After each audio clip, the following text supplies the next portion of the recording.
yang tidak kece. Di siang hari ini seri ke 37 Kamis 29 September 2021.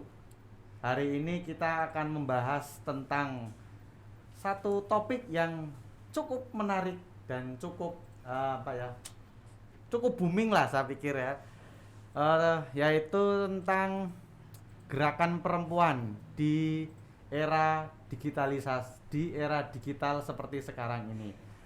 Nah, pada pertemuan siang hari ini saya sudah ditemani oleh dua orang pemantik narasumber, jauh sekali rumahnya dari Makassar.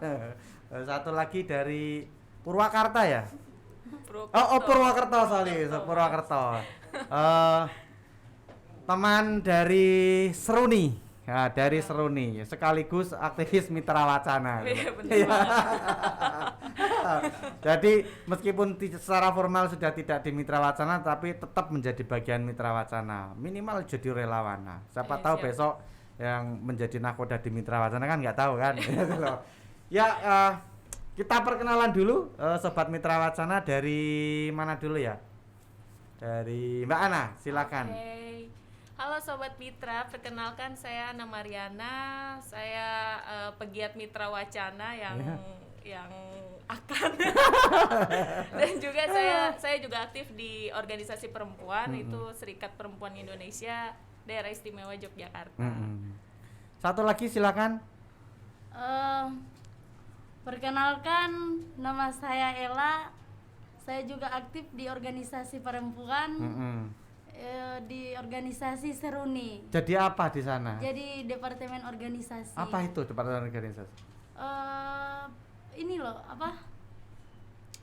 mengurus tentang organisasi. Organisasi Seruni itu kayak ada yang mau daftar bergabung di Seruni, itu bisa juga melalui dari saya. Oke. Kalau Mbak Ana sendiri di Seruni jadi apa? Kalau saya kebetulan koordinator. Kebetulan ya. Kebetulan. Oke. Kalau di Mitra Wacana jadi apa ini Mbak Ana? Kalau di Mitra Wacana saya sebagai community organizer. Keren lah ya. Bukan event organizer kan ya. Community. Di mana itu di daerah mana? Di daerah Kecamatan Kokap, Kulon Progo. Oke, baik. Berarti punya banyak pengalaman ini. Enaknya dipanggil apa ini? Sister, Mbak, Kakak, Adik kali ya. Mas. Aduh. Aduh. Gimana kalau panggil nama aja biar enak ya? Oke. Ella sama Ana. Kita manggilnya Om. Aduh, ya boleh lah, Om lah, oke lah, Om boleh lah, oke lah. Oke. Jadi dua-duanya di Seruni itu ya. Jadi kalau tadi disebut bahwa Ella ini ngurusin soal departemen organisasi, siapa yang mau jadi anggota Seruni itu ya. Kalau cowok boleh enggak di Seruni? Oh, nggak bisa. Nggak bisa? Soalnya kan, kenapa? Senyumnya ini lah. Gini loh, di situ kan Seruni, Serikat Perempuan Indonesia. Ya, yang mau masuk di situ persyaratannya hanya ya dia perempuan. Sama dia waras. Oh gitu. Aja. Jenis kelamin tapi konteksnya. Iya. Jenis kelaminnya ya. Oke. Iya, Mas. Harus perempuan ya. Iya, beda dengan Mitra Wacana boleh laki-laki. Bedanya di situ. Iya tuh. Pengalamannya di Seruni gimana? Ngurusin teman-teman perempuan di sana, Mbak Ana sama Ella di Seruni itu. Ke siapa dulu? Aku dulu. Dua-duanya lah, kan dua-duanya Seruni. Iya, apa namanya? Serunya di mana? Tantangannya gimana itu? Kalau di aku kan kebetulan selain di Seruni juga di Mitra Wacana. Betul. Gitu. Di Mitra Wacana kan juga mendampingi komunitas, mendampingi organisasi juga yang itu anggotanya perempuan-perempuan mantan buruh migran. Nah, kalau di Seruni itu memang kita kan lebih ke multi sektor gitu, Mas. Jadi gimana itu multi sektor itu gimana? Jadi nggak cuman perempuan mahasiswa, nggak cuman perempuan gitu. Petani gitu, tapi kita mendampingi semua perempuan-perempuan gitu. Karena tadi juga nyambung ya, kenapa Seruni itu organisasinya harus yang syaratnya yang pertama harus perempuan gitu, karena kita melihat di Seruni sendiri gitu secara garis politik Seruni adalah wadah untuk perempuan berorganisasi, perempuan belajar, perempuan berjuang gitu. Karena kita juga melihat sangat sedikit sekali wadah untuk perempuan itu belajar dan mengakses pengetahuan. Jadi Seruni datang untuk mengorganisir perempuan-perempuan itu dan bisa berjuang bersama. Gitu. Jadi konsep awalnya adalah organisasi yang jadi wadah perempuan untuk berjuang bersama gitu ya. Iya, kalau awal berdirinya Seruni sendiri kan itu sebenarnya pertama dari perempuan-perempuan desa di Iya, di Wonosobo. Waktu itu. Wonosobo Mas Ruli. Waktu itu di Wonosobo. Karena kan pembangunan serikat petani juga. Awalnya soal pertanian awalnya. Iya, awalnya soal agraria, tanah. Tanah itu sendiri kan. Tanah, terus akhirnya terbentuk juga Seruni dari perempuan-perempuan desa yang terorganisir di organisasi petani Agra itu. Sampai sekarang masih ada di Wonosobo? Sampai sekarang masih ada gitu. Kebetulan Seruni sendiri kan udah ada 16 provinsi di Indonesia. Luar biasa. Salah satunya Yogyakarta. Iya. Mitra Wacana baru di Jogja sama Banjarnegara, Jawa Tengah lah. Baru itu. Aduh, luar biasa ini teman-teman. Kalau yang dilakukan di departemen organisasi ya, departemen organisasi itu biasanya apa nih, Ella? Kalau di departemen organisasi itu biasanya aku ngurusin ini ya, mau mobilisasi anggota. Mobilisasi anggota. Iya. Buat apa itu dimobilisasi? Iya, kayak siapa tahu ada pertemuan kan, pertemuan gitu. di kita sering ngadain, kalau programnya kita kan ada PDO. Apa itu PDO? Pendidikan Dasar Organisasi. Terus ada PMO, Pendidikan Menengah Organisasi. Itu. Sama PLO, Pendidikan Lanjutan Organisasi. Gitu. Jadi aku tugasku itu yang ngabarin mereka ngabarin anggota gitu, biar ikut terlibat. Jadi Ella ini paling tahu Mas. Gitu. Apa masalah anggotanya, ada gitu. yang anggota nggak gitu. bisa bayar kuliah atau gitu. Secara ekonomi lagi putus cinta segala macam nih Ella ya, tahu. Nggak ada ranah privat dong nanti. Iya, kalau kayaknya ketahuan semua. Jadinya rahasia aku tahu semua ya. Jadi nggak rahasia lah. Baik, jadi training peningkatan kapasitas yang dilakukan di departemen organisasi itu ya bersama teman-teman. Kalau boleh tahu sekarang di Seruni itu anggotanya itu latar belakangnya rata-rata apa? Mahasiswa, profesinya apa? Ada pengacara apa? Kalau di Yogyakarta. Di Jogja terutama yang di Jogja.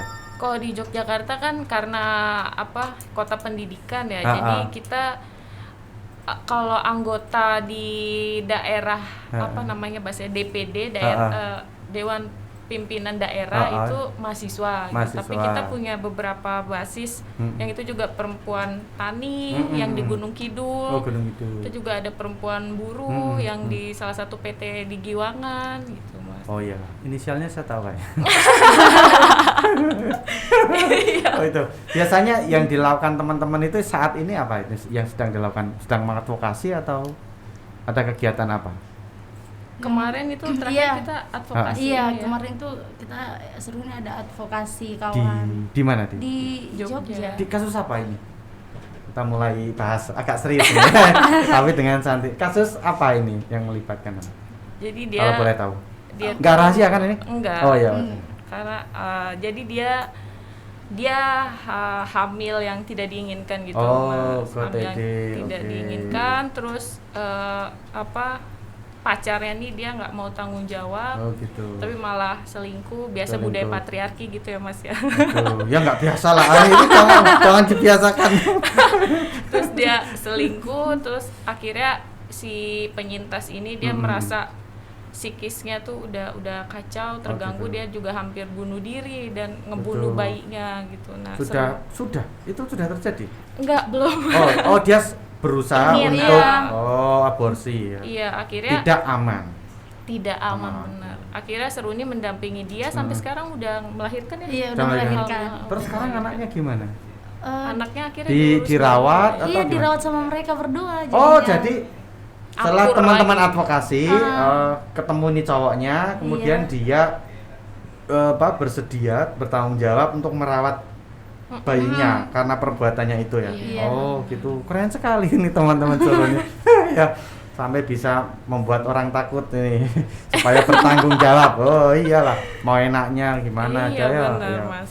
Ya, ini hari ini kita temanya ini menarik dan tema yang selalu booming ya, Ana sama Ella. Ini juga pasti berkaitan dengan gerakan-gerakan perempuan di Indonesia, umumnya khususnya di Yogyakarta, dan organisasi-organisasi perempuan juga di Indonesia. Nah, salah satu organisasi perempuan yang ada di Yogyakarta salah satunya Seruni yang sedang gitu, yang ada di sini nih.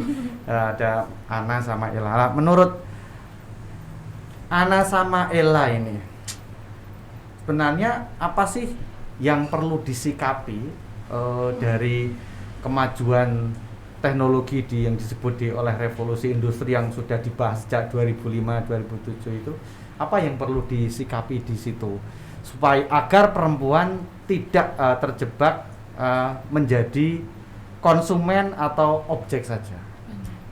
Ini kayak cerdas cermat ya Mas ya. Ya memang ini sudah cermat. Kayak kelompok apa Iya, kita. iya. Saling melengkapi kalian ya. Cerdas, cermat. Nanti kalian juga boleh tanya saya. Oh, Ya. iya. Kami saya bilang saya kan hostnya. Silakan Ana dan Ella. Iya. Aku Melihat dulu ya kondisi nanti ya. ya, Ya. nambahin ya. Apa namanya? Revolusi industri 4.0 yang digaung-gaungkan ini kan sebenarnya kita juga tidak bisa melepaskan itu ya Mas ya, Iya, dari betul. kehidupan sehari-hari gitu. Betul. Nggak cuman perempuan. Terus Mm-mm. kalau ditanya dampaknya apa terhadap gerakan itu pasti ada dampaknya gitu kan. Yang pertama, semua orang ini dia apa ya namanya berpusat ke media sosial gitu.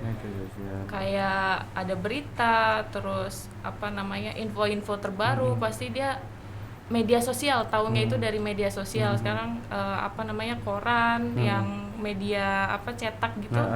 Menurutku udah sangat jarang ya, walaupun ada beberapa yang masih menggunakan itu. Nah, tantangan kita memang secara organisasi ya, baik di propaganda, ya gimana kita harus bisa apa namanya bisa membuat suatu propaganda yang itu sangat apa ya, sangat bahasanya milenial atau apa. Milenial, oke, milenial keren itu. Yang dia sangat apa namanya? Saya masih milenial. Sangat populis gitu ya Mas ya. Sangat populis, dan itu harus kita kencangkan memang di media sosial itu.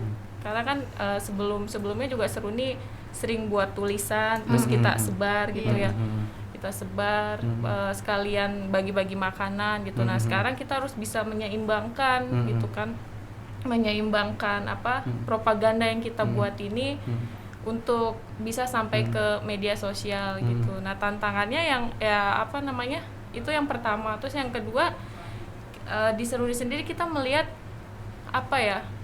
Media sosial ini kan cuman wadah kita untuk berpropaganda gitu. Tapi kita turun ke basis, kita ketemu perempuan-perempuan itu kan juga harus kita lakukan gitu di tengah semua berpusat ke media sosial gitu. Jadi kayak kalau di Seruni kan kita punya analisis lebih dari 60% itu kan penduduk di Indonesia ini kan petani.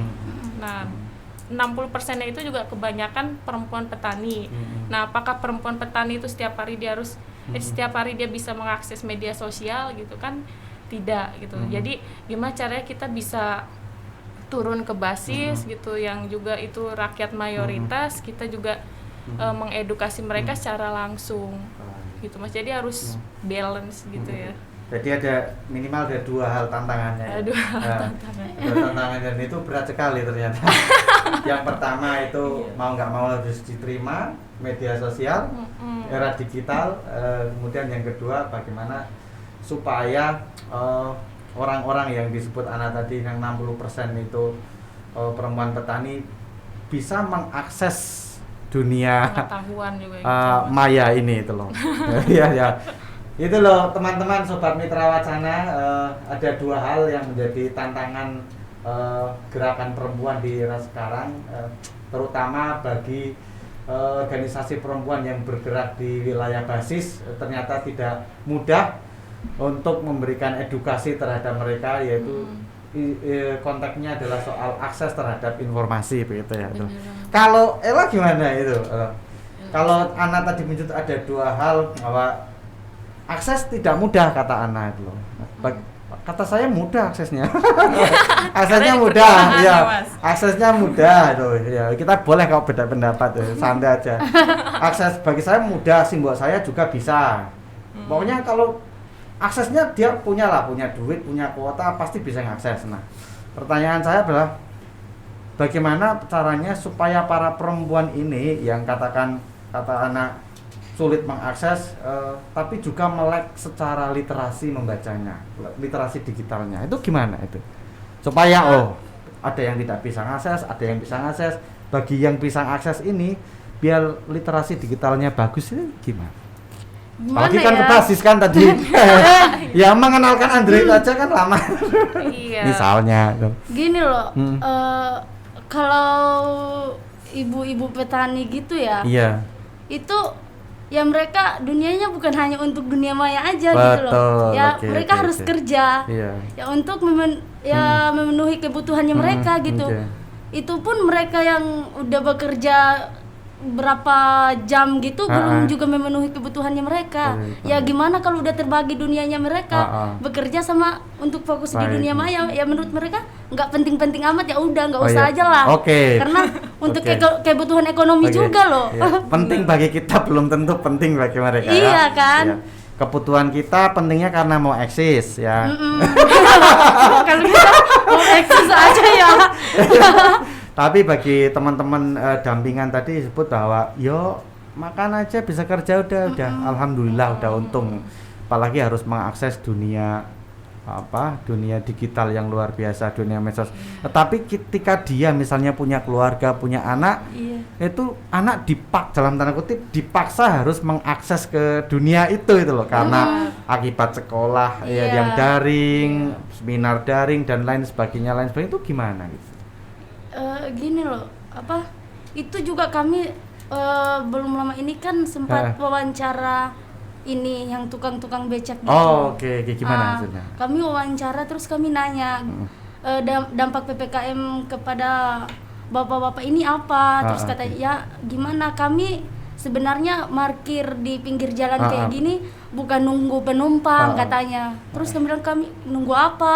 Terus kata mereka ya kami nunggu orang yang mau bagi-bagiin sembako gitu. Karena kebanyakan kata mereka yang dana apa ya itu yang di 300.000 itu per bulan. Bansos. Kayak bansos gitu kan orang ngasih ini loh tidak sesuai dengan mereka ngasih, ya ternyata orang yang dikasih itu kepada orang yang masih mampu lah. Salah ngasih loh gitu. Nggak pas ya. Nggak pas gitu. Jadi pokoknya misalnya saya disebut mampu ternyata enggak. Iya. Jadi 300.000 itu dalam sebulan kan belum pasti juga cukup karena mereka cukup. Sangat nggak cukup karena belum menghidupi anak-anaknya mereka. Dan bapak itu juga sempat bilang ya kami harus dipaksa untuk beli kuota karena anaknya kami juga sekolahnya online. Ya kami nggak bisa buat apa-apa karena mereka becak kan nggak jalan lagi. Soalnya kan PPKM kan. Nggak boleh ada kontak fisik ya. Iya, jadi terus kata mereka ya kami markir kayak gini ya udah nunggu aja orang bagi-bagiin sembako. Itu pun nggak cukup juga Pak. Belum tentu ada yang ngasih. Iya, belum tentu juga ada yang ngasih. Terus kami kan waktu itu hanya bagi-bagiin nasi ya, dapur rakyat itu. Dapur rakyat. Rakyat bantu rakyat lah. Betul. Wah, istilahnya keren ini sudah mulai propaganda ya. Mulai ngurusin yang di sana. Bicara tentang poliklinik ini. Sudah nyerempet politeknik ini. Mungkin aku nambahin dikit ya, silakan. Yang soal gimana caranya biar perempuan yang mayoritas di Indonesia itu perempuan petani bisa mengakses pengetahuan gitu. Betul. Ya salah satunya di organisasi Seruni kita turun langsung ke mereka, kita buat edukasi mereka. Biasanya dalam bentuk apa, sorry? Maksudnya? Edukasinya? Edukasi. Ya, biasanya. Ada berapa bentuk, Mas? Langsung atau nggak langsung? Apa gimana? Ya, yang langsung tadi kan turun ke basis. Edukasi biasanya dalam bentuk apa? Biasanya kita diskusi bersama. Diskusi tematik gitu ya. Oke. Diskusi bersama karena kan kita juga melihat kesadaran masyarakat desa kan masih sangat ekonomis gitu. Iya, nah, gimana caranya kita bisa membangun kesadaran itu nggak pakai yang ekonomis gitu. Gitu. Ada tantangannya pasti ya. Baik Seruni maupun sebagai Mitra Wacana ketika coba mengkomunikasikan suatu topik atau isu kepada teman-teman di masyarakat dampingan. Pasti ada ya Mas yang di mana-mana. Gimana gitu. itu? Ini menarik ini dulu ya. Kamu mewakili dua hal soalnya. Tapi basis sama-sama basis. Iya, pasti nggak beda jauh kan. Karena yang pertama tantangannya gimana kita bisa bahasanya kebutuhan mereka itu bisa kita umumkan menjadi suatu kebutuhan rakyat pada umumnya gitu. Misalkan kebutuhan mereka soal, kalau di desa itu kan soal sembako misalnya. Sembako, soal harga komoditas gitu kan yang dia sangat rendah. Nah, itu kan kebutuhan mereka untuk bisa menaikkan harga itunya. Nah, gimana caranya kita membawa kebutuhan mereka itu menjadi suatu masalah yang itu juga milik rakyat Indonesia gitu. Betul. Karena saya juga ngalamin, Bapak saya kan petani kan. Simbol saya petani. Jadi kalau misalnya masa panen ini semoga ada yang mendengar nih para orang-orang di sana. Misalnya harga salak gitu di tempat saya itu Rp250 misalnya. Sekilo. Salak pondok itu. Kemudian kobis misalnya itu kadang cuma Rp75. Ya ampun. Ya akhirnya nggak dipanen kan, ditaruh aja pinggir jalan. Wortel itu, waduh kemarin berapa itu, cuman berapa rupiah itu. Nah iya. Cuman taruh pinggir jalan, dimakan ternak-ternaknya juga udah bosen mungkin. Diambil orang-orang pada punya itulah. Kadang-kadang saya bawa ke sini itu ya sudah lah. Bawa ke sini saya coba bagikan ke tetangga-tetangga. Karena ya saya juga merasakan betul ketika jadi anak petani itu. Kok saya curhat sih? Curhat dong, beda ya. Acaranya beda. Tapi saya sepakat bahwa ada problem mendasar yang coba diperjuangkan oleh teman-teman perempuan, organisasi perempuan seperti Seruni. Bagaimana mengemas suatu isu atau masalah yang dihadapi mereka menjadi isu bersama atau masalahnya bersama, bukan hanya masalah saya, bukan masalah Seruni, tapi ini masalah kita semua gitu loh. Nah, di situ tantangannya tadi bahwa kadang-kadang ketika diajak mendiskusikan soal itu, soal pangannya aja kebutuhan dasar belum terpenuhi ya kan susah kan gitu loh ya. Nah, kalau menurut teman-teman kalian berdua ini saya juga harus baca data, ada satu riset ya dari Hootsuite and We Are Social, itu pernah diunggah oleh Drone Emprit. Itu dia bilang bahwa pengguna internet di Indonesia itu terutama dominasi tetap laki-laki 50%, 50,3%. Kalau perempuan 49,7% dari jumlah total pengguna sehari 170 orang. Itu hanya mengguna, tetapi ini tidak dibahas yang apa sih yang digunakannya itu loh. Yang untuk mengakses apa itu hanya internetnya maksud saya itu loh. Karena di latar belakang talkshow hari ini bisa mengakses perempuan tetapi sangat rentan menjadi konsumen dan objek saja itu loh. Ya, mensikapi hal ini ya menurut teman-teman kalian dari Seruni ini. Kalau perempuan jadi konsumen, menjadi objek, meskipun perempuan juga bisa berjualan dari rumah, bekerja dari rumah, atau work from everywhere, bisa dari mana saja itu loh. Ada yang mengkritik bahwa sebenarnya itu dalam tanda kutip perempuan juga malah terdomestifikasi oleh canggihnya digitalisasi di zaman sekarang, karena di rumah lagi gitu loh, nggak kemana-mana itu loh. Menurut pendapat teman-teman gimana itu yang mengkritik soal malah semakin mudahnya akses informasi dan akses digital justru rentan mendomestifikasi perempuan kembali itu gimana? Ya. Boleh elah, boleh elah. Perempuan ya, bukan laki-laki. Ya itu apa ya? Itu kritik mas, itu hanya gitu. Gini loh, itu kebanyakannya tadi laki-laki ya. Iya. Dibanding perempuan. Yang pertanyaanku ya kenapa harus kebanyakan laki-laki gitu loh? Iya, surveinya kan, gitu. Iya, kan kritik kan. Iya. Betul, ya sepakat itu. Oh, kenapa harus setara aja gitu loh? Harus sama aja. Atau jangan-jangan variabelnya beda? Mungkin Saja ya. Iya. Terus kenapa kayak tadi pertanyaannya bahwa meskipun sudah ada akses terbuka, ada yang mengkritik bahwa perempuan juga rentan terdomestifikasi karena kembali lagi ke rumah, apa-apa dari rumah gitu. Gini loh. Sepakat nggak? Aku nggak sepakat aja sih, karena gini loh. Nggak harus sepakat. Iya, gini. Kenapa juga harus kita juga di rumah gitu? Terus laki-lakinya itu kemana gitu? Kalau kami perempuan di rumah ya, kenapa harus kami di ini loh, di rumah ini? Kan kalau PPKM gini kan ya tetap di rumah aja kan, gitu. Terus laki-lakinya kemana gitu? Kenapa juga harus di rumah? Iya, tidak di rumah. Juga di rumah. Oh, di rumah juga iya, gitu. Maksud saya terdomestifikasi ini kan akhirnya itu bebannya tambah banyak. Ya, misalnya sebelum pandemi juga ada di rumah. Oh iya. Ada pandemi, akhirnya tambah di rumah. Ada suaminya lagi gitu loh, dan lain sebagainya. Itu maksud saya itu. Tambah di rumah kan lah. Terdomestifikasi kembali oleh situasi yang seperti sekarang ini. Bahkan pandemi itu angka kehamilan meningkat. Betul. Ya, nah itu. Dirumahkan ya. Iya, gara-gara dirumahkan. Kami juga pernah ada perceraian juga meningkat. Perceraian. Kami punya kami kan waktu itu nyari data ya, data terhadap perempuan ya, kekerasan perempuan. Betul. Selama PPKM di Jogja ya. Ternyata kami dapat ada 900 lebih itu kekerasan terhadap perempuan selama pandemi. Iya, selama pandemi. Karena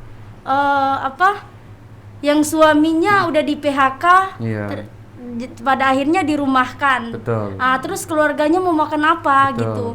Jadi sasarannya yang di rumah. Jadi sasarannya itu istrinya berkelahi lah. Kenapa kamu udah nggak kerja lagi? Ya udah, istrinya yang mau bekerja, terus suaminya mau minta cerai karena kenapa? Ditanya itu kan ada data ya. Betul. Jadi ada ini katanya, ya aku nggak suka istriku keluar terus bekerja lah. Kata istrinya, kalau aku nggak bekerja mau makan apa kita? Betul. Gimana mau bertahan hidup? Kan gitu ya. Betul. Konteksnya adalah soal bagaimana bertahan hidup. Iya. Bukan soal yang lain-lain. Mestinya kan bertahan hidup itu tidak melihat jenis kelamin kan. Idealnya itu loh mas. Iya. Kan kita kan ditanya bekerja untuk apa ya? Untuk kebutuhan. Betul. Gitu kan. Mau gimana kita mau bekerja, apapun yang kita cari adalah makan, untuk makan kan. Gitu. Iya. Jadi ini semangat sekali dan sangat emosional. Enggak, maksudnya sistem saat ini membuat kita kayak gini kan. Emosinya meletup ya. Ya ini udah bicara sistem. Bagaimana Mas Raffi? Oke, kita break dulu teman-teman. Saya sudah disempret karena sudah mambu-mambu sistem. Ayo silakan Mas Raffi.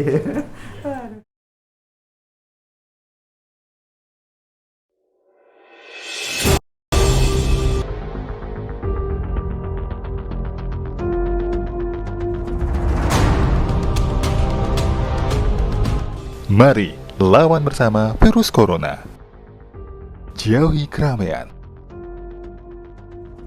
Disiplin jaga jarak. Dan selalu cuci tangan Anda. Jangan lupa pakai masker. Stay at home di rumah aja. Pesan ini dipersembahkan oleh Mitra Wacana.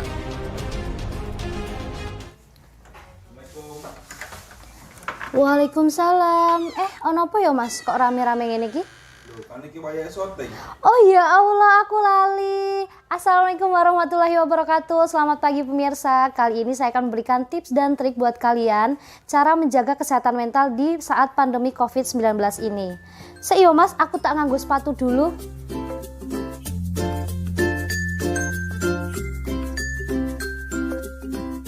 Teman-teman tahu nggak sih, menjaga kesehatan mental pada saat pandemi COVID-19 ini sangat penting loh.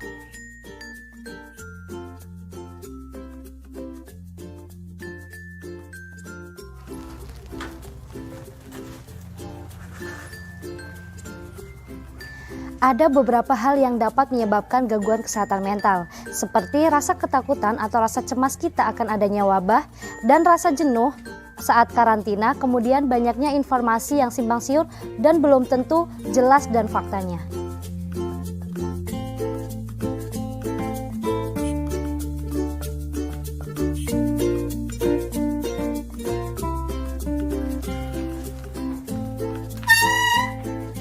Gak jarang itu semua dapat mengganggu kecemasan serta mengganggu kesehatan fisik dan mental. Nah, apa aja sih langkah-langkah yang harus dilakukan untuk mengatasi kesehatan mental pada saat COVID-19 ini? Yuk ikutin terus!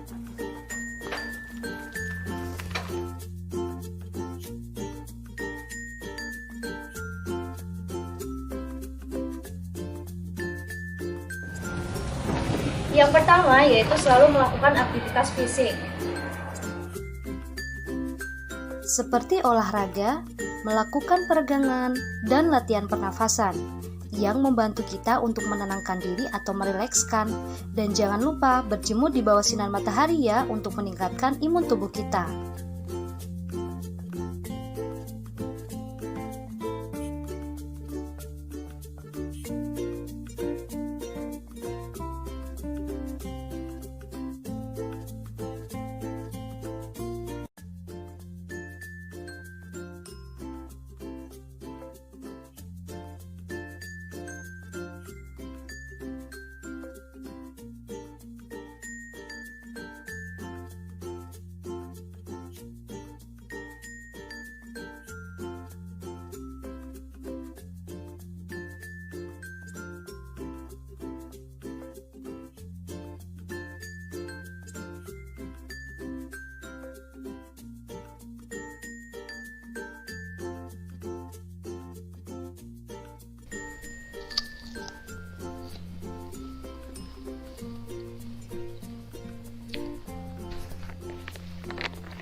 Nah, buat teman-teman, tips yang kedua yaitu selalu mengonsumsi dan memperbanyak makanan yang bergizi.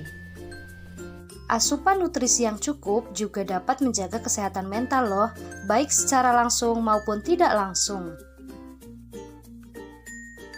Nah, tips yang ketiga, kalian selalu menggunakan waktu luang untuk kegiatan yang bermanfaat, seperti membaca buku.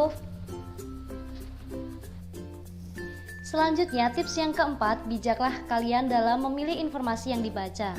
Jangan sampai informasi yang kalian baca membuat merasa cemas dan takut akan adanya pandemi COVID-19 ini. Atur waktu kamu untuk menonton film, membaca, dan mendengarkan berita mengenai pandemi COVID-19. Meski begitu, jangan menutup diri sepenuhnya dari informasi yang penting ya. Dan jangan lupa, dapatkan informasi mengenai pandemi dari sumber yang terpercaya. Iya Bu, Assalamualaikum, sehat-sehat selalu ya. Nah, tips yang terakhir yaitu selalu menjaga komunikasi dengan keluarga maupun kerabat dekat. Berikut tips dari saya untuk teman-teman selalu jaga kesehatan dimanapun dan kapanpun. Terima kasih, see you. Wassalamualaikum warahmatullahi wabarakatuh.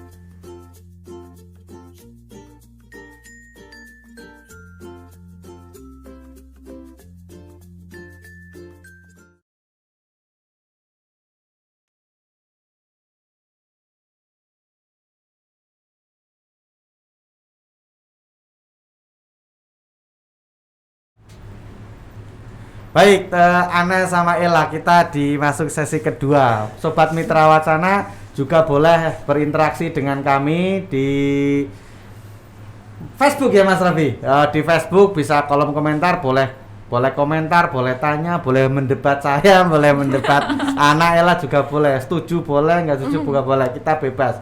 Di sini kita mencoba membuka ruang perspektif tentang gerakan perempuan, tidak untuk menghakimi, tetapi kita coba mendiskursuskan dan mendialektikakan dengan teman-teman Seruni.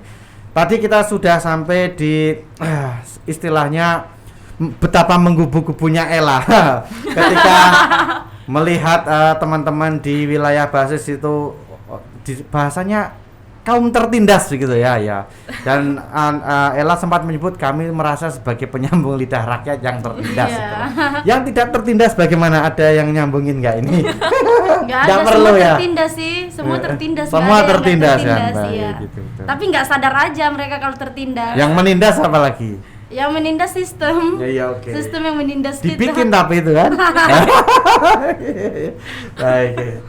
Baik, kita kembali lagi ke topik soal tantangan gerakan perempuan di era digital seperti sekarang ini.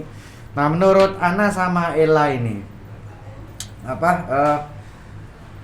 gerakan perempuan saat ini terutama di masa pandemi sampai sekarang ini kondisinya seperti apa sih itu? Apakah punya strategi baru karena harus daring atau tetap kayak yang dulu ya melipir diam-diam tetap ke basis atau gimana? Aku dulu ya. Boleh Ana dulu boleh. Ana dulu. Ya.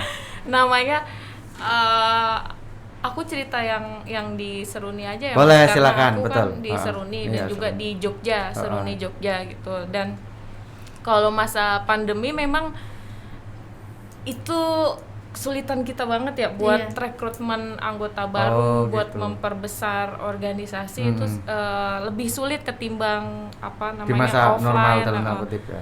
di masa sebelum pandemi itu sangat susah gitu. Makanya kita terus gimana strateginya supaya perempuan-perempuan di Yogyakarta gitu bisa istilahnya tahu Seruni gitu dan tertarik masuk Seruni gitu. Dan beberapa metode kita juga melakukan rekrutmen online yang biasanya kita nyebar formulir langsung ke mahasiswa. Sekarang kita pakainya Google Form. Terus juga beberapa media sosial Seruni juga kita aktifkan lagi, yang belum aktif kita aktifkan lagi. Nah, memang bahasanya tuh bahasa ngapak juga boleh. Memang penaikan atau peningkatan fluktuatif, naik turun. Bukan.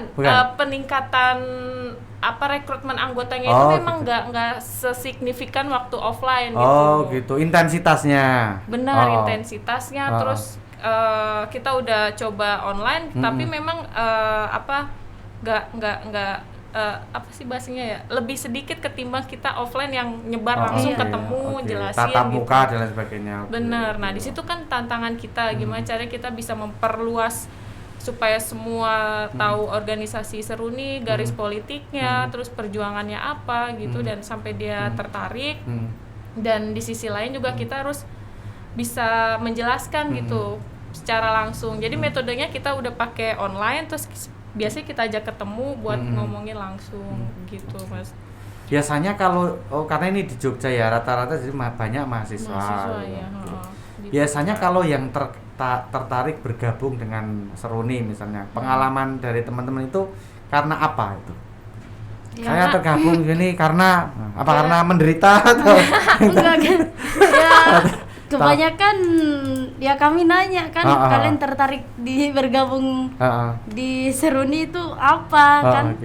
Ya mereka bilang ya mumpung nggak ada ini kan kerjaan ini ya udah kami mau bergabung di organisasi biar belajar, biar ini loh.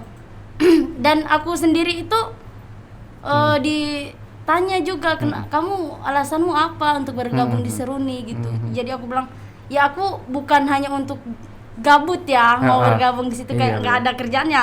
Aku gabung karena aku mikirnya gini, biar pengetahuanku itu bukan hanya untuk di kampus aja gitu. Betul. Bisa tahu yang di luar kampus itu apa yang terjadi gitu.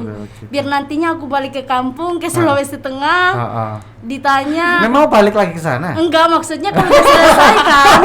Kalau udah selesai. Siapa tahu nggak balik lagi. Udah selesai kok. Terus kan ditanya ya apa yang terjadi di sana, ya aku nggak tahu karena kerjaanku hanya kupu-kupu loh, kuliah pulang, gitu aja, nggak bergabung di organisasi. Mahasiswi gitu. kupu-kupu, kalau mahasiswa kopo-kopo. Karena kan Kupu-kupu kan kuliah pulang Oh, iya, pulang iya. gitu. karena itu sih Mas satu. Tapi memang masih ada, sorry, Gimana? sebelum dilanjutkan, jenis-jenis mahasiswa yang kupu-kupu masih zaman sekarang masih ada? Iya masih ada. Masih ada. Itu kenapa kira-kira ya? Gini loh, kita juga nggak bisa menyamakan kesadarannya kita sama kesadaran mereka. Gitu. Dan biar Atau karena ada tuntutan kampus nggak boleh keluar atau enggak juga sih, karena ya mereka lebih liberal lah. Oke. Yang nggak produktif.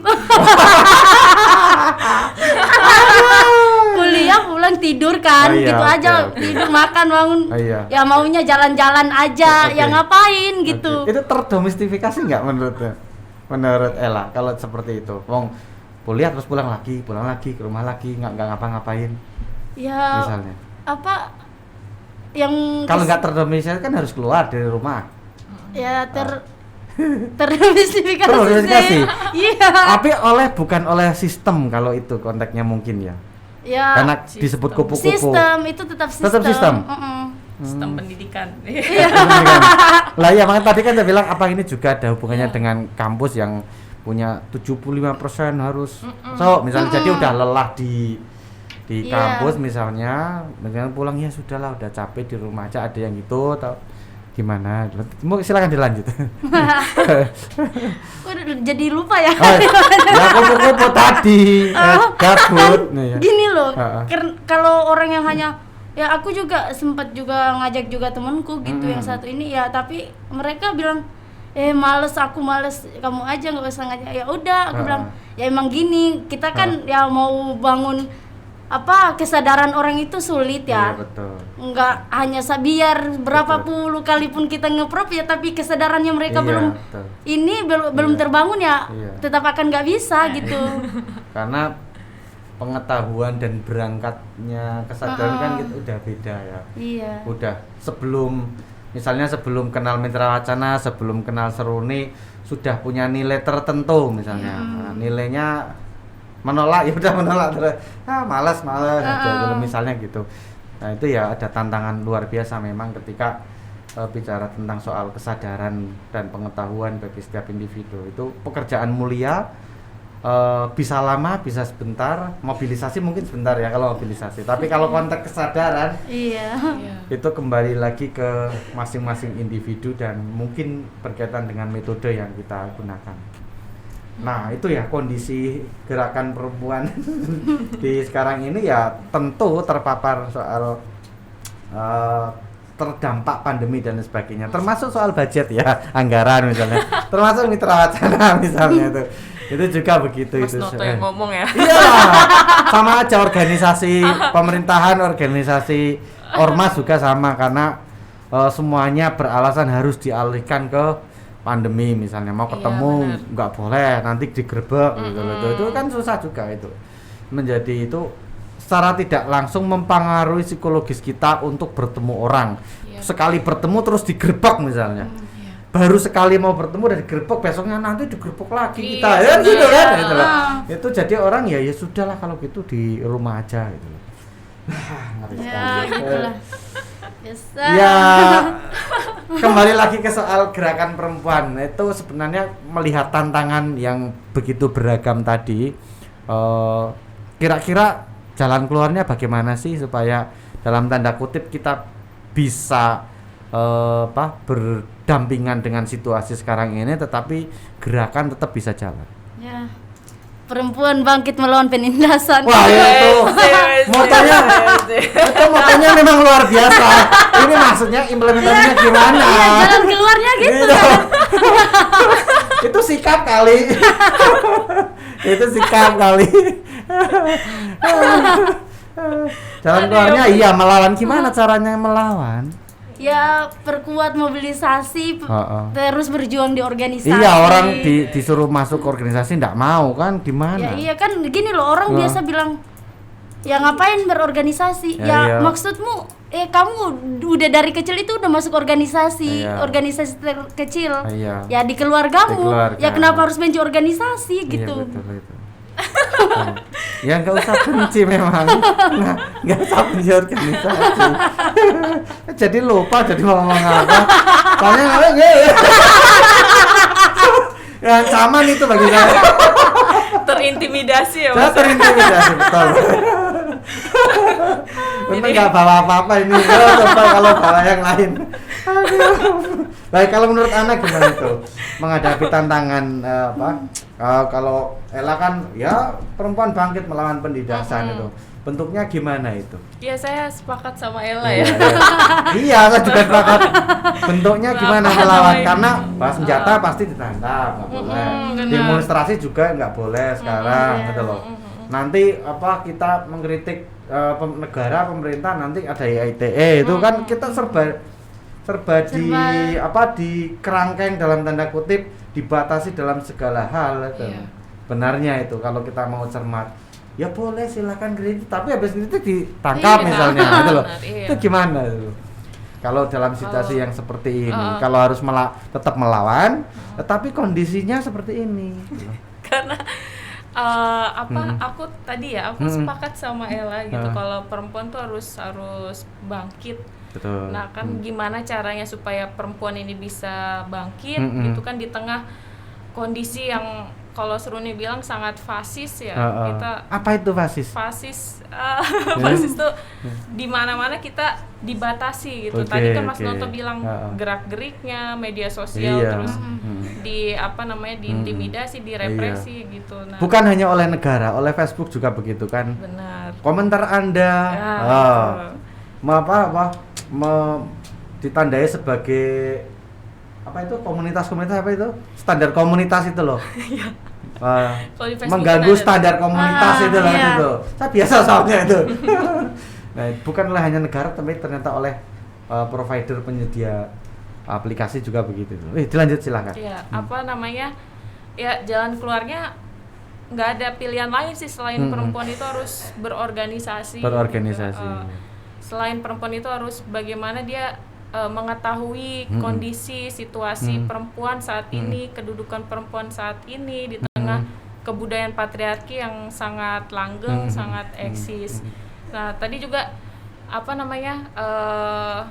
kesadaran perempuan itu kan karena dia sudah lama dibelenggu oleh sistem, kalau kata Ella juga dia sudah lama dibelenggu oleh sistem dari zaman perbudakan sampai hari ini gitu, dimana perempuan ngomongin politik dibatasi, perempuan berorganisasi dibatasi, jadi akhirnya perempuan-perempuan sekarang itu dia tidak memikirkan ngapain gue harus ngomongin politik gitu kan, mending gue ngomongin orang. Seolah-olah kalau begitu nanti yang namanya politik, namanya kebijakan itu sangat maskulin akhirnya ya. Seolah-olah begitu bahwa ya sudahlah perempuan gini aja. Nah, itu urusan laki-laki aja gitu loh. Itu kan persoalan kita kan itu. Iya benar Mas. Nah, di tengah-tengah kesadaran perempuan yang sangat terbelakang ya, sangat rendah itu ya gimana caranya kita di Seruni sebagai perempuan yang kesadarannya sudah lebih maju terus meningkatkan kesadaran perempuan-perempuan itu ya pastinya dibagikan kepada yang lain lah. Dan yang pastinya salah satunya harus sabar gitu kan. Karena ngorganisir orang kan bukan ngorganisir kambing atau apa gitu. Kambing aja sabar tuh. Iya sabar itu. Benar, ya. Makanya setiap utusan yang diutus yang Maha Kuasa harus jadi penggembala dulu. Melatih sabar. Soalnya dia mau punya makan terus gitu dia enggak mau dia. Saya pernah punya angon kambing kan. Saya angon ayam pernah, baru dengar kan kalau ayam kan. Saya pernah angon ayam itu. Kalau ada orang panen itu diikat kakinya. Nah, kita duduk-duduk di bawah pohon itu dia makan. Kalau udah 1-2 jam kita ambil. Udah kenyang dia pasti. Ayam itu tapi bukan kambing. Iya. Kok jadi ngomongin ayam. Kambing sama ayam aja susah ngorganisir lagi manusia yang punya otak kan Mas. Betul. Apalagi misalnya satu lagi misalnya,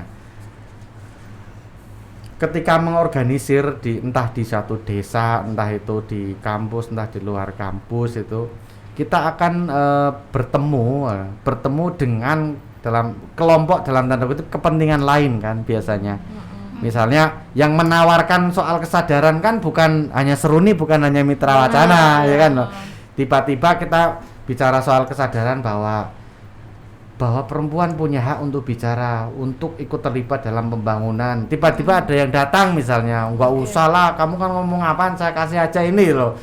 Ya itu persoalannya kan. Ternyata dalam tanda kutip musuh kita kadang-kadang ya di lingkungan sekitar kita sendiri itu loh. Karena kita berbeda nilai dan berbeda cara pandang mencikapi sesuatu itu loh. Ditemui nggak itu di teman-teman Seruni? Kalau istilahnya tuh misalnya saya ini ada komunitas, kita datang ingin organisir soal pengetahuan biar sadar, bisa pintar, tapi datang organisasi lain tetapi sifatnya karitatif lah misalnya materi dan sebagainya, itu ada yang gitu nggak? Kalau sejauh ini nggak tahu ya, nggak sampai ke telinga kita gitu. Mungkin gitu. Ada istilahnya kan black prop gitu, black propaganda gitu kan, jelek-jelekin Seruni atau apa gitu. Tapi kalau sampai ke telinga kita sejauh ini belum ada. Belum ada. Ya. Semoga sih nggak ada lah. Iya, semoga nggak ada. Ya. Karena kan organisasi biasanya punya arah tujuan, mungkin tujuannya sama tetapi caranya yang beda-beda itu loh. Benar banget. Kadang-kadang itu teman sendiri misalnya mencikapi satu isu aja, teman kita misalnya dipikirnya itu satu gerbong dengan kita, ternyata gerbong yang lain, misalnya gitu. Oh jebule ya pro ini soal ini gitu loh. Kalau disuruh ini nggak ada kebetulan. Nggak ada. Kita satu. Karena ini ya kalau di organisasi yang sama mungkin tidak, mungkin karena diikat oleh nilai dan visi kan yang sama itu loh. Iya. Mau saya itu ketika kita menawarkan visi organisasi kita kepada kelompok lain atau penerima manfaat lain, pernah enggak berbarengan dengan kelompok lain yang tiba-tiba di suatu tempat itu loh. Kita menawarkan kesetaraan misalnya, kita perempuan setara punya hak, tapi yang satunya lagi enggak, perempuan itu enggak punya hak gitu loh misalnya. Belum pernah. Kalau Seruni Jogja belum ya. Iya. Belum. Oke. Soalnya oh ya silakan. Ya, silakan. Karena gimana?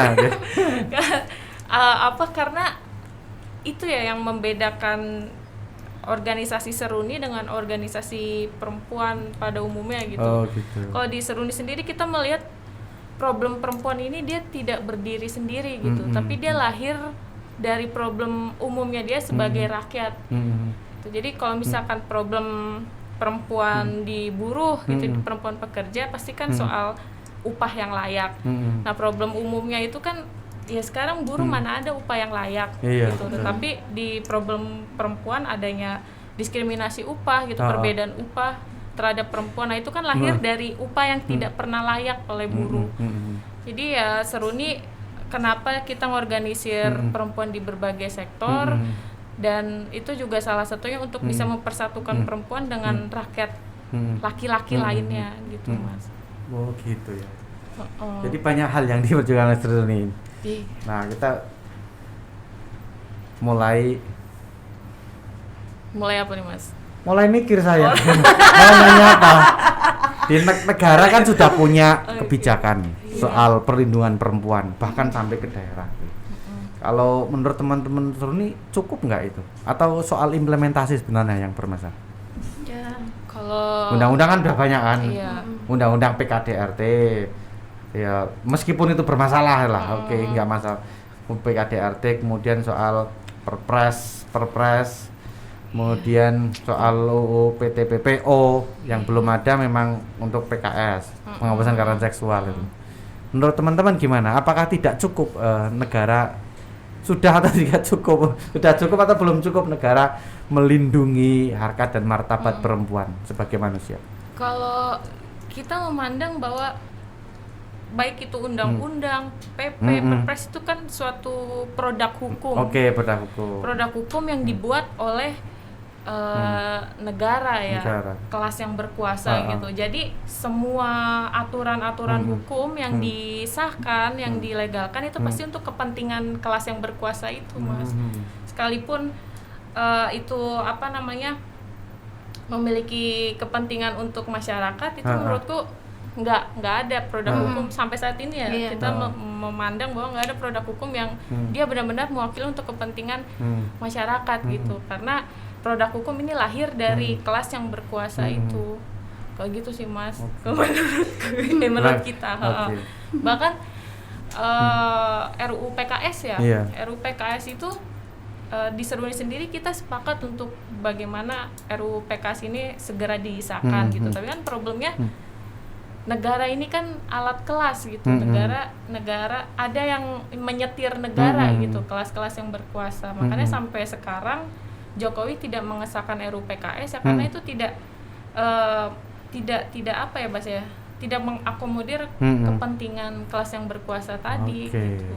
Dan kelas ini di mana-mana ya, di pemerintahan ada, di pengusaha ada, benar, di ya bahasa kalian pemodal lah kampanye gitu. Dari tadi mau ngomong modal aja susahnya. Oh, tadi mikirin itu. Iya kan pasti ke situ arahnya kan. Arahnya kan ke situ. Saya cari diksi yang enak dulu apa ini ya. Oh ya itu aja dulu. Ternyata sebenarnya kan soal pemodal itu kan. Bahwa ada yang kelompok kepentingan lain yang tidak mungkin menyetujui kepentingan harkat martabat rakyat banyak pada umumnya betul. Nah kalau begitu gimana caranya supaya masyarakat ini harkat martabatnya dipenuhi dan dilindungi oleh NKRI ini, bukan oleh pemerintah ya, oleh negara. Ya bersatu, Mas. Bersatu. Wujudkan reforma agraria sejati. Wah itu mantap juga. Bisa itu? Bisa. Oh, bisa. Kenapa enggak selagi kita mau berjuang ya? Contohnya mana yang udah berhasil? Ya iya yang udah berhasil. Gini loh, itu mewujudkan itu ya bukan yang instan ya, yang kita mau langsung jadi gitu.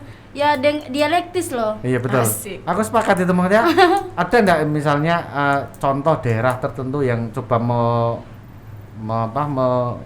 soal revolusi reforma agraria yang ya kalau belum berhasil sudah mendekati lah itu. Ada daerah mana itu udah di Blora. Di Blora kan reforma agraria sejati minimum ya. Kalau di Seruni kan itu jalan keluar. Reform itu apa? Ya, reform kembali. Apa mengembalikan agraria, salah satunya gimana caranya tanah yang milik negara ini. Jadi negara ini menguasai tanah tuh 70% kan, Mas, di Indonesia. Nah, gimana caranya masyarakat ini bisa menguasai tanah itu perlahan-lahan. Nah, kalau di Blora sendiri itu di Randu Blatung apa serikat taninya di sana itu Agra juga ya, Aliansi Gerakan Reforma Agraria, dia menguasai lahan perhutani itu berhektar-hektar. Aku lupa berapa hektar. Yang jelas satu orang itu dia bisa ngelola 1 hektar gitu. Dan sedangkan dibayar dengan darah nggak dalam tanda kutip? Enggak. Oh, enggak. Nah, tadinya mereka ini mengelola lahan perhutani itu dia bayar 400.000 per bulan. Terus karena perlawanan ya, karena tuntutan dan lain sebagainya, mobilisasi desakan masyarakat, desakan, tuntutan itu akhirnya ya sudah bebas dikelola aja. Tapi perhutani. Iya, itu punya perhutani. Ya di desa saya di Kalibening juga dikelola oleh remaja pemuda. Itu kan salah satu bentuk reforma agraria sejati ya, minimum. Tapi kalau di sana karena dalam tanda kutip perhutaninya aja malas ngelola. Ya emang nggak produktif perhutani itu. Iya betul. Akhirnya kan malah jadi tempat diskusi anak-anak muda, kemudian musik indie berkembang di sana. Wisata juga wisata edukasi juga berkembang gitu loh. Tapi persoalannya yaitu penguasanya tetap ya perhutani itu yang jadi masalah. Oh, udah selesai nih Mas Rafi. Oh, 1 menit lagi nih ternyata. Baiklah. Kasih dulu Mas. Nah, ya untuk sebagai catatan penutup untuk weling untuk membakar semangat teman-teman di luar sana, bagi teman muda, teman laki-laki agar lebih semangat dalam berjuang dan syukur-syukur berdikari dengan kondisi yang seperti sekarang ini kita hadapi, itu gimana? Silakan. Bicara menghadap sana boleh. Mungkin dari Mbak Ana dulu. Oh, lagi mana ini? 1 menit loh. enggak. Ya, 1 menit gitu. Pola orasi silakan. Membakar semangat. Membakar semangat ya. Pesan Ini untuk pesan perempuan untuk Indonesia perempuan gitu. ya. Iya, silakan. Apa? Perempuan harus berjuang di organisasi dan agar bisa bangkit melawan penindasan. Oh, luar biasa. Hidup perempuan. Ana ada? Hidup perempuan. Cukup? Oh. Cukup kayaknya. Baik, terima Sudah kasih terwakil. Sobat Mitra Wacana. Demikian tadi perbincangan serius tapi kita dibincang dengan santai karena kita tahu bahwa persoalan rakyat bukan persoalan santai, tetapi kita bisa membawakannya dengan rileks karena kita tahu bahwa di situasi yang seperti sekarang ini orang tidak bisa santai, semuanya serius begitu loh. Mitra Wacana menyajikan Anda semua Sobat Mitra Wacana yang menyimpulkan sendiri. Terima kasih. Saya Wahyu Tanoto, sampai ketemu lagi di lain waktu.